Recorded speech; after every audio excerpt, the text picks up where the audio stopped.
سورہ نساء کی آیت نمبر 37 ہے۔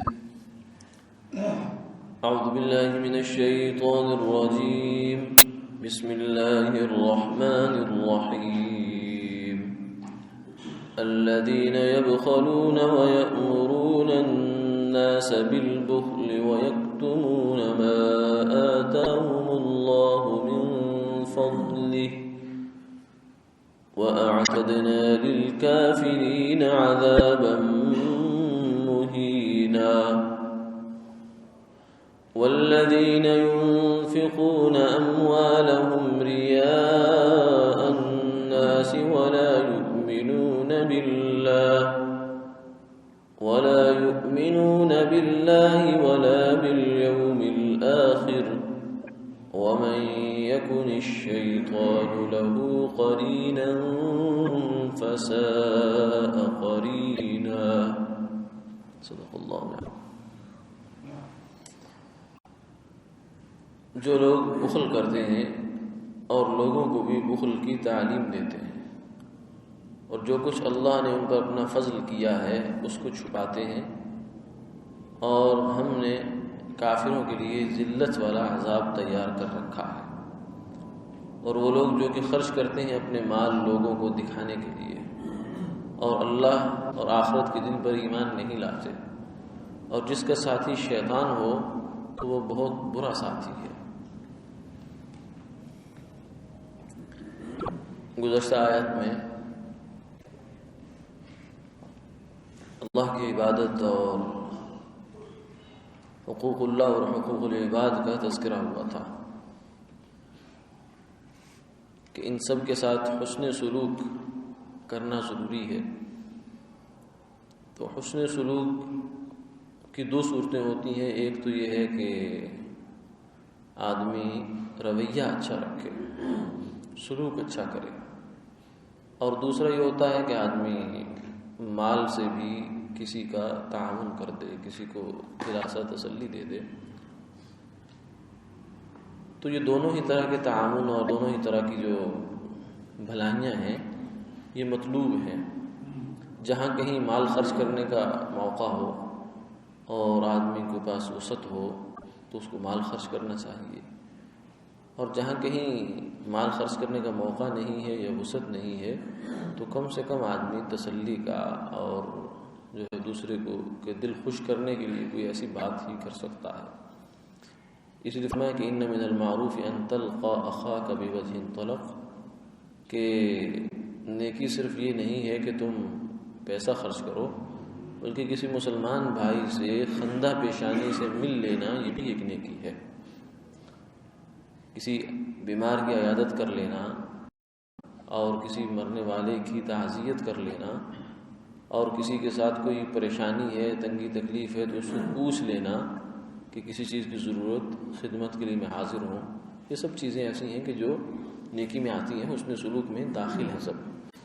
تو فرمایا کہ عام طور سے اس میں جو کوتاہی ہوتی ہے وہ دو وجہ سے ہوتی ہے۔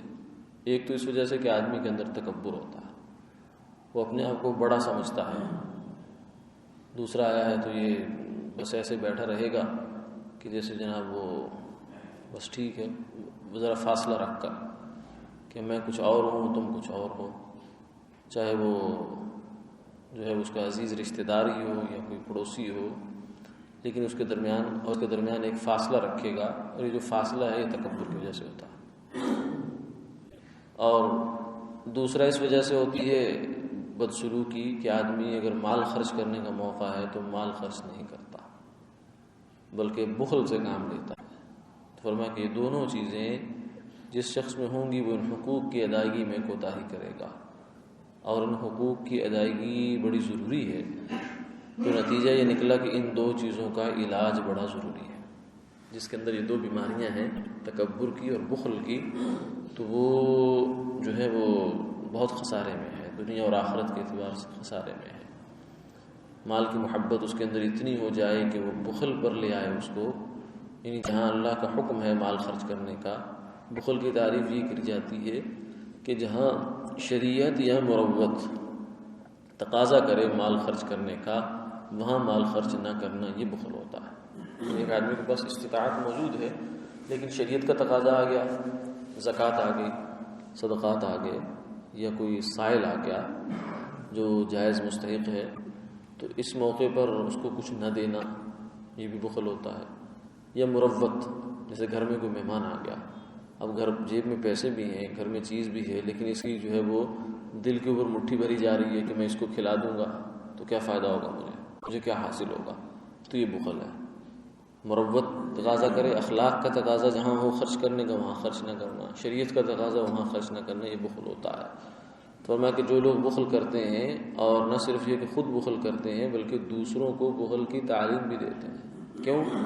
اور یہ ہوتا ہے، جو آدمی جس صفت کا حامل ہوتا ہے اس کی کوشش یہ ہوتی ہے کہ ایک تو اس کو ڈیفینڈ کرتا ہے، چاہے اس کے اندر بری صفت ہے۔ اگر کسی کے اندر بخل ہے تو وہ یہ نہیں کہے گا میرے اندر بخل ہے، مجھے اس کی اصلاح کرنی چاہیے، مجھے مال کی محبت دل سے نکالنی چاہیے، بلکہ وہ اس کی ملمہ سازی کرے گا، اس کے اوپر کور چڑھائے گا، کوئی اس کے الٹے سیدھے دو چار دلائل بھی اکٹھے کرے گا، کوئی اپنے حمایت میں کچھ باتیں بھی اکٹھی کرے گا، اور خود اپنا بھی دفاع کرے گا اور دوسروں کو بھی تلقین کرے گا کہ تم بے وقوف ہو جو ایسے مال خرچ کیے جا رہے ہو، بلکہ مال تو بچا کر رکھنا چاہیے، اچھی چیز ہوتی ہے۔ تو یہ فرمایا کہ یہ صرف بخل خود نہیں کرتے بلکہ دوسروں کو بھی بخل کی تعلیم دیتے ہیں۔ وَيَكْتُمُونَ مَا آتَاهُمُ اللَّهُ مِن فَضْلِهِ، اور اللہ تعالیٰ نے جو کچھ فضل ان کو دے رکھا ہے اس کو چھپا لیتے ہیں، ہے ہی نہیں، تاکہ کوئی جو ہے وہ قرض مانگنے کے لیے نہ آ جائے یا کوئی تعاون لینے کے لیے نہ آ جائے، اس طریقے سے اس کو اپنے آپ کو چھپا کر رکھتے ہیں۔ وَأَعْتَدْنَا، فرمایا کہ یہ لوگ مطمئن نہ ہوں، ہم نے ان کے لیے دردناک عذاب تیار کر رکھا ہے۔ البخل الشح شجرۃ فی النار، فرمایا کہ جو بخل ہے یہ جہنم کا درخت ہے، یعنی اس کی جڑیں جہنم میں ہیں، اور جس آدمی کے اندر یہ ہے گویا کہ وہ اس کے ساتھ جہنم کا ایک لنک لگ گیا ہے، اب وہ اس کو کھینچ لے گا اپنی طرف۔ اور فرمایا کہ سخی، مال خرچ کرنے والا، یہ اللہ کے قریب بھی ہوتا ہے اور لوگوں کے قریب بھی ہوتا ہے اور شیطان سے دور ہوتا ہے، اور بخیل جو ہے اللہ کی رحمت سے بھی دور ہوتا ہے، لوگوں میں بھی اس کا کوئی عزت وقار نہیں ہوتا، اور شیطان کے بہت قریب ہوتا ہے۔ تو یہ مال کی محبت جو ہے یہ آدمی کو بہت آگے تک لے جاتی ہے، اور یہ مال جو ہے وہ قیامت والے دن اور بلکہ قبر میں بھی گنجا سام بن کے آئے گا اور آ کر اس کو ڈسے گا۔ وہ کہے گا کہ تم کون ہو؟ تو کہے گا انا مالک انا کنزک، میں تیرا مال ہوں، تیرا خزانہ ہوں، جسے تو جو ہے وہ سنبھال کے رکھتا تھا، گن کر رکھتا تھا، اور راہ خدا میں اس کو خرچ نہیں کرتا تھا، آج میں تیرے پاس آ گیا ہوں۔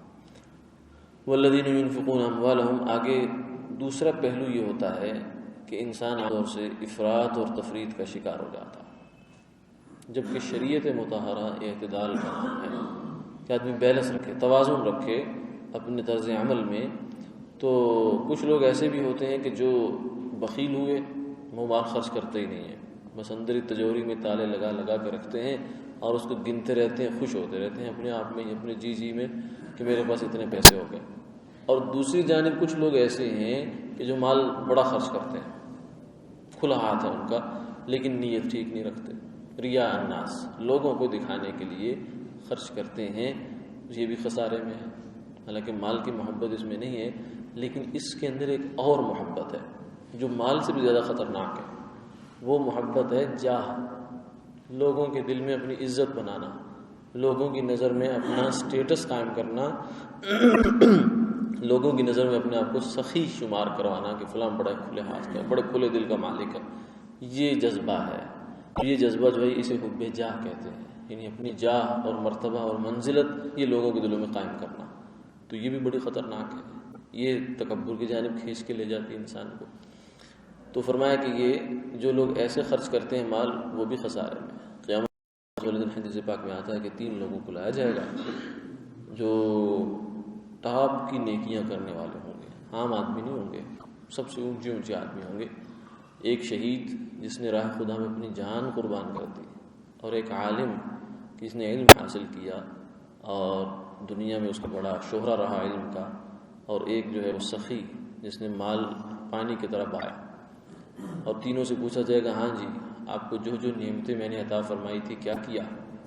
تو تینوں کہیں گے جی ہم نے آپ کے راہ میں خرچ کر ڈالی. تو اللہ تعالیٰ فرمائیں گے جھوٹ بولتے ہو, تم نے میرے لیے نہیں خرچ کی تھی, بلکہ شہید کو کہا جائے گا کہ تو نے اس لیے جان دی کہ لوگ تجھے شہید کہیں, تیرا ٹائٹل لگ جائے, تیرا جو ہے وہ خبر پر تختی بڑی اچھی لگ جائے, اور لوگوں کے ذہن میں تیرا جو ہے تصور بیٹھ جائے کہ بڑا بہادر ہے, بڑا تمغہ لے لیا اس نے, جرأت کا امتیازی نشان مل گیا, یہ مقصد تھا تیرا. اس لیے چلو جہنم میں اوندھے منہ گھسیٹ کر پہلے اس کو نیچے مٹی میں ڈالا جائے گا اور پھر گھسیٹ کر جہنم میں ڈال دیا جائے گا. یہی عالم کے ساتھ بھی ہوگا. وہ کہے گا کہ میں نے علم اس لیے حاصل کیا کہ اللہ مجھ سے راضی ہو جائے.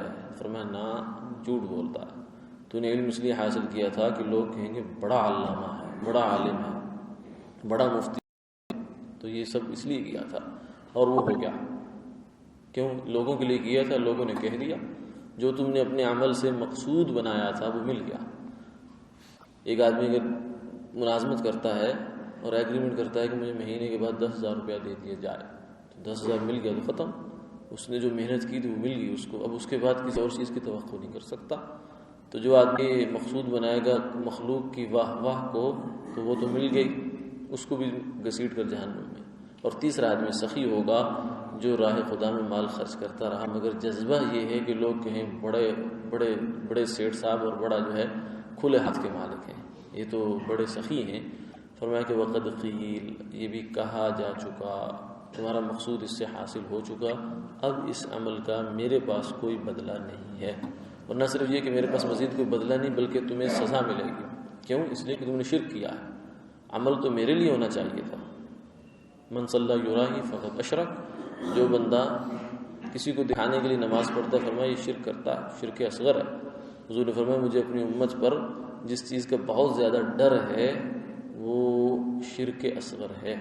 صحابہ نے پوچھا یا رسول اللہ وہ کیا ہے؟ میں الریا, لوگوں کو دکھانے کے لیے کام کرنا, یہ شرک اصغر ہے. یعنی جو کام اللہ کے لیے ہونا چاہیے, اللہ کو راضی کرنے کے لیے, وہ لوگوں کو بھی شامل کر لیا اس میں, تو اخلاص نہیں رہا. جو بت کو پوج رہا ہے اور اللہ کو بھی پوجتا ہے ساتھ, ہم اس کو سمجھتے ہیں شرک کر رہا ہے, کیونکہ پوجا کر رہا ہے, دونوں کی عبادت کر رہا ہے. تو جو بندہ اللہ کو بھی راضی کرنا چاہتا ہے اور مخلوق کو کے اندر واہ واہ بھی بنانا چاہتا ہے, یہ بھی اللہ کی جو یہ مطالبہ ہے اس کے اندر شریک کر رہا ہے, تو اس لیے اس کو جہنم کی سزا بھی ملے گی. وَلَا يُؤْمِنُونَ بِاللَّهِ وَالْيَوْمِ الْآخِرِ, فرمایا کہ یہ لوگ جو ہے وہ نہ اللہ پر رکھتے ہیں, نہ ہی آخرت کے دن پر صحیح معنوں میں ایمان رکھتے ہیں, بلکہ ان کے ساتھ دوستی ہے شیطان کی. وَمَن يَكُنِ الشَّيْطَانُ لَهُ قَرِينًا, اور شیطان ان کو الٹی پٹیاں پڑھاتا ہے. فَسَاءَ قَرِينًا, لیکن شیطان تو بڑا برا ساتھی ہے, اور جو جس کا ساتھی ہوگا اس کا حشر اسی کے ساتھ ہوگا. شیطان کے ساتھ جو یاری گانٹے گا وہ شیطان کے ساتھ ہی جہنم میں جائے گا. اللہ تعالیٰ حفاظت فرمائے.